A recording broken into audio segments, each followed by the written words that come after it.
Hi, I'm Dr. Marilyn. Welcome to Let's Talk Emotionology.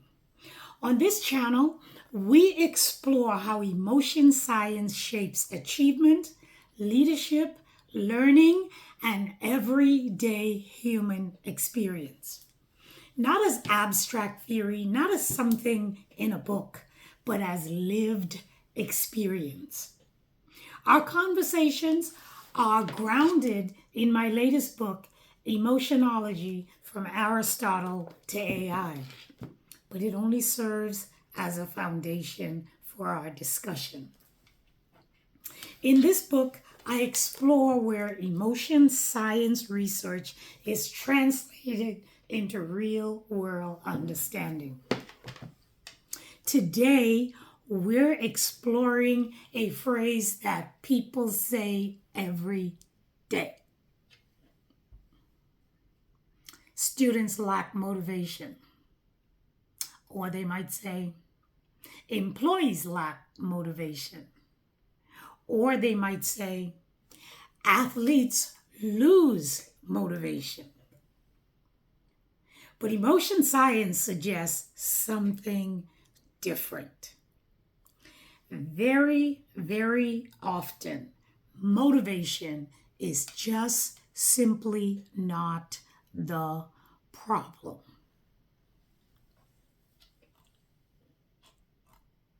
In today's episode, I discuss exactly that. Why motivation isn't the problem. Think about it. How often do we hear statements like, they just aren't motivated? As an educator for almost 3 decades, I've heard it said about students in schools. Having worked in corporate America as a contractor for 2 decades, I've heard it said in workplaces. Having worked with families for the same 2 decades, I've heard it said in families. It shows up in families as well. Someone just stopped trying, they would say. Someone just disengaged. I usually see that a lot when I work with couples. Well, they just shut down. They disengage. I don't feel like they're there. They're just not motivated to make this relationship work. But the immediate explanation should not be that these individuals in these circumstances lack motivation. Instead, I ask a different question through my emotion science lens. The question that I ask, what if motivation isn't missing? What if the interpretation of the challenge has changed? It's kind of like when you're seeing somebody new, everything is beautiful, you want to spend time together, everything is great. Couple of months later, you're hanging out more. All of a sudden, the way that person is chewing is getting on your last nerve. The way the person put the cup down and didn't use a coaster and messed up your table is getting on your last nerve. But if you truly interpreted the situation, you would realize that they were always doing that. But because you wanted to get in good with them, you did what? You let it slide. Now that the relationship is moving on, all of a sudden these things are getting on your nerve. Why? Because the interpretation has changed. So, what if the interpretation of the challenge can be changed from it being interpreted as negative to something more sustaining in the emotion science realm? Well, if you are a regular viewer by now, you know that we are going to read a little excerpt from the book. So, in my book, Emotionology Life, I discuss this in section 2 entitled Motivation and Meaning, from Drive to Direction. And I read, make sure I get the right page. And I read, before humans achieve, they move. Before they persist, they orient. Motivation at its root is not ambition or pressure. It is motion. And I said this in episode 3. I talked about the root word of motivation. It comes from the word mover, M-O-V-E-R-E. You'll see it in the book. It means to move. So movement, continuing to read, movement precedes strategy. Movement comes before the strategy. You have to be able to want to move before you even think about a strategy on how to move. To continue reading, direction precedes outcome. Think about that when you're driving. You turn the wheel in the direction you want to go before you hit that gas. Direction comes before the outcome. Yet, motivation alone cannot explain why some people persist while others withdraw, even when ability and opportunity appear similar. If you remember from episode 1, I talked about how I got interested in this work. And it was because as a child, I saw how people in the same circumstance, experiencing the same thing, behaved differently. And then I did my first course as a freshman at the College of the Bahamas 50 odd years ago, called Motivation, Emotion, and Learning. That's when Emotionology Life became embedded in me. I didn't know how it was going to manifest, but I knew it was going to be my life's work. So, finishing up the reading. Yet motivation alone cannot explain why some people persist while others withdraw, even when ability and opportunity appear similar. Drive explains why movement begins, but it does not explain why or if movement continues, changes direction, or collapses under pressure. This gap marks the transition from drive to direction. And therein ends the reading, like they say in church. So what does that mean? Well, when you wanted to get with that person, you tolerated everything in the beginning. That was your drive. Once you got them, then your direction changed. It's like, I love you, now change. So, motivation is often treated as though it is a simple internal fuel, like a switch that you can turn off or on. Either you have it or you don't. Emotion science shows motivation is deeply connected to how people interpret the situation that they are in. Give you another example. I worked with a couple and they talked about little things that got on each other's nerves. The woman said that the man always messed up her good towels just to get on her nerve. The man said that he looked at the towels for the purpose that they serve. What's a towel for? To dry your hands. The woman said, but they are for decoration. The man said this is something he could never understand. A towel is for drying your hands.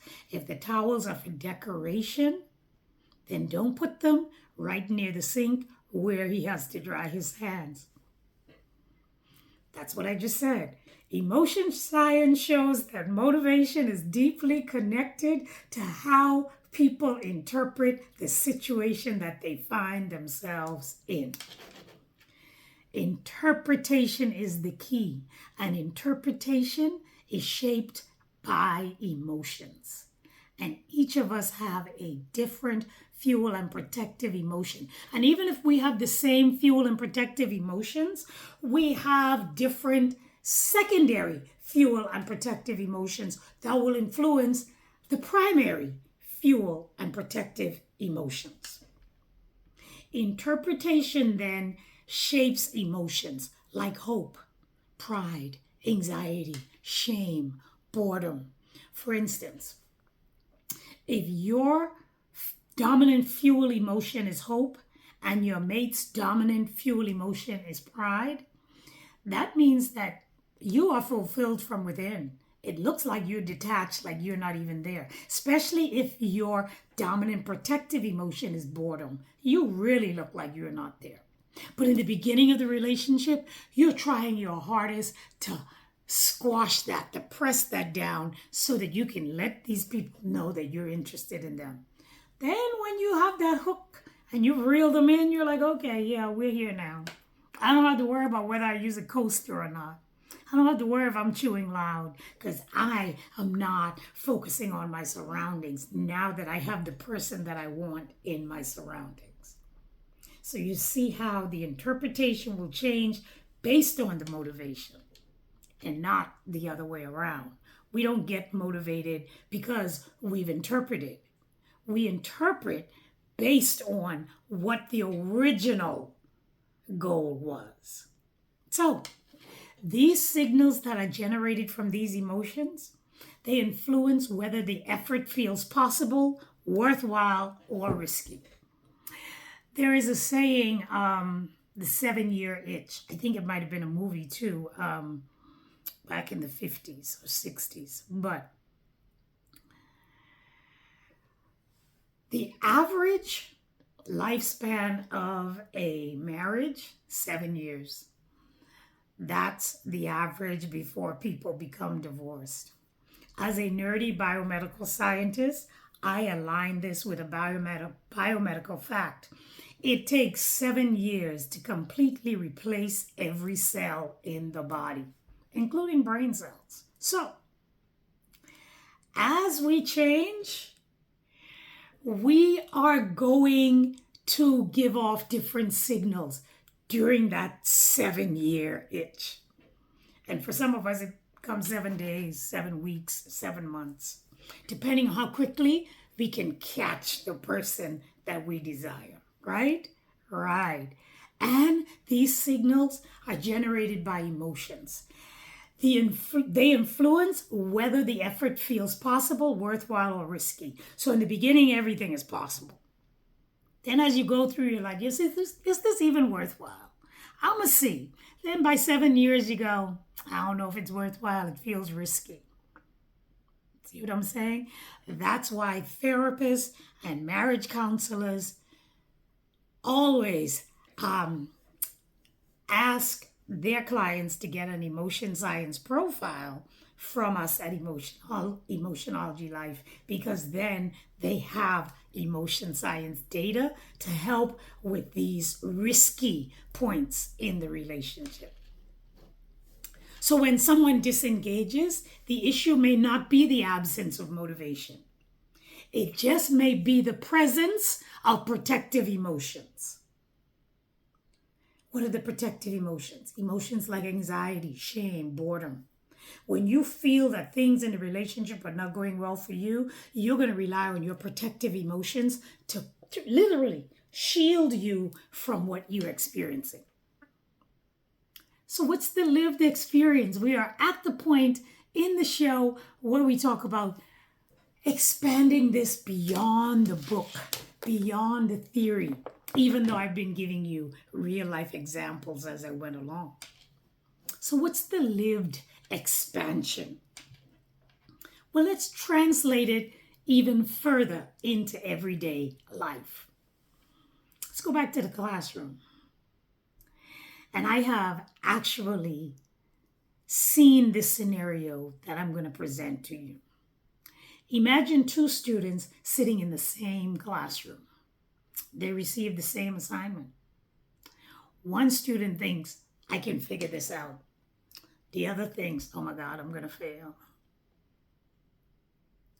How we interpret emotions has changed. The teacher would say, oh, you're just not trying. Oh, go home and read a book, etc., etc.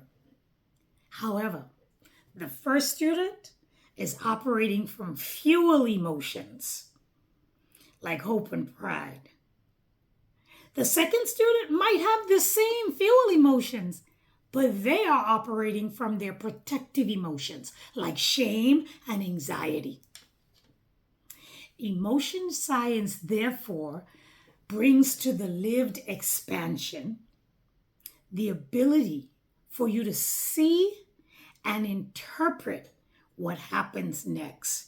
And so when I do classroom profiles for teachers to help them to internalize their lesson plans, I actually also ask them about which students they would like to have personalized profiles rather than the class average so that they can work more closely. And this is how we use the emotion science data to interpret what happens next. Because once you have that emotion science data and you say to Johnny, Johnny, your dominant positive emotion is hope. That means your fuel emotion is hope. Hope's going to push you forward. But your protective emotion, what researchers like Reinhard Beckrun calls the negative emotions, boredom. Boredom makes it look like you're not paying attention, like you're just not here, like you just don't care. But boredom becomes Johnny's safe haven when he doesn't understand. He's not going to raise his hand. He's going to withdraw within himself. So boredom makes him look detached, like he just doesn't care. And so what happens? His effort changes. His persistence changes. His engagement changes. That's when he starts acting up and gets written up and sent out of the classroom. So when someone says they just aren't motivated, we need to look again, because emotionology asks a deeper question. Emotionology Life asks the question, what signal is the emotion shaping that help you to interpret the challenge? In other words, based on the behavior you see, if you had emotion science data, you would better be equipped to interpret this new challenge within this student. So, what's the integration moment? How do we put all of it together? Well, we have been putting it together as we've gone along. But in a nutshell, the integration of motivation in the real world, whether it's for a relationship, for family dynamics, for workplace dynamics, for the classroom. Motivation is often treated as a personality trait, and that is inadequate. I wrote a blog some months back called Why Personality Tests Are Not Enough, because personality tests without the emotion science data that identifies fuel and protective emotions is just giving you the shell. It's giving you the peel of the orange. It's not giving you what's inside. So, emotion science data reveals that it is frequently the outcome of interpretation. We're interpreting what we see and we're calling it a personality trait, but emotion science says it's more than that. What the system that the emotions are signaling, what are the possibilities? Once we know that, then effort can expand beyond, well, these children just don't want to learn, or you just don't care about this relationship. Once you have more information, once you have that emotion science data, your effort is going to expand. And the bigger picture then becomes, let's work on this. Not let's work on each other. Because we cannot work on someone else. We cannot fix someone else. They have to do that for themselves. We can only work on the circumstance and situation in which we find ourselves together. Then, when these signals that we see in the system, whether it's a relationship, workplace, or family, school, classroom, when the signals say threat, we're going to stop trying. The effort is going to contract, pull back, like a rubber band, expanding and contracting. When the signal says possibility, the rubber band is going to expand. When the signal says threat, the rubber band is going to contract. Understanding this shift restores something very powerful, my friend. It restores clarity. Then you will stop focusing on whether this person is using your good towels. Then you'll stop focusing on whether they're using a coaster. And you'll see the bigger picture. You'll take the time to explain why. Maybe it's because you were raised like that within your family, but they weren't in their family. You can then explain why it's important to you.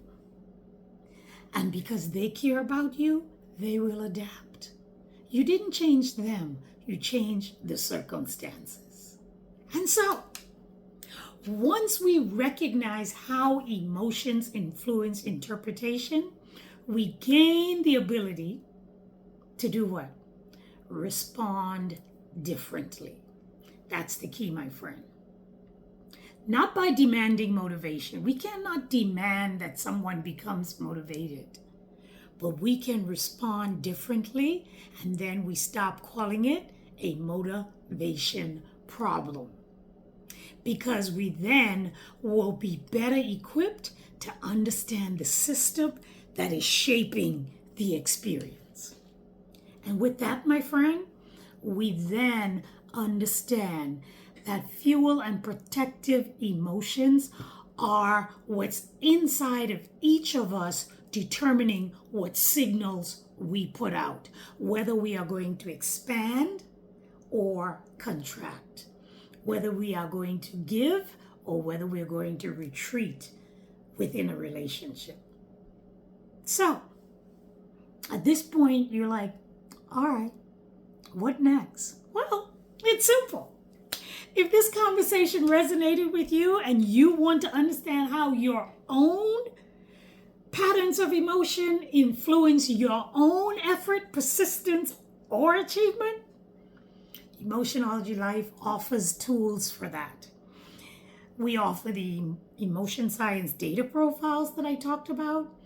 We offer individual coaching based on your profiles.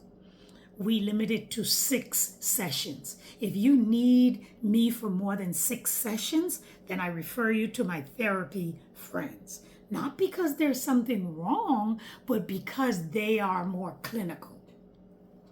In addition to the individual sessions, we offer couple sessions, family sessions. We train educators on how to use emotion science data.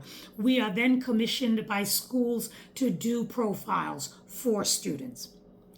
With all of this, the Emotionology Life profiles can begin to help you to see the fuel and the protective emotions that are shaping the decisions that you make, as well as the decisions that those that you are closely aligned with are making in your environment.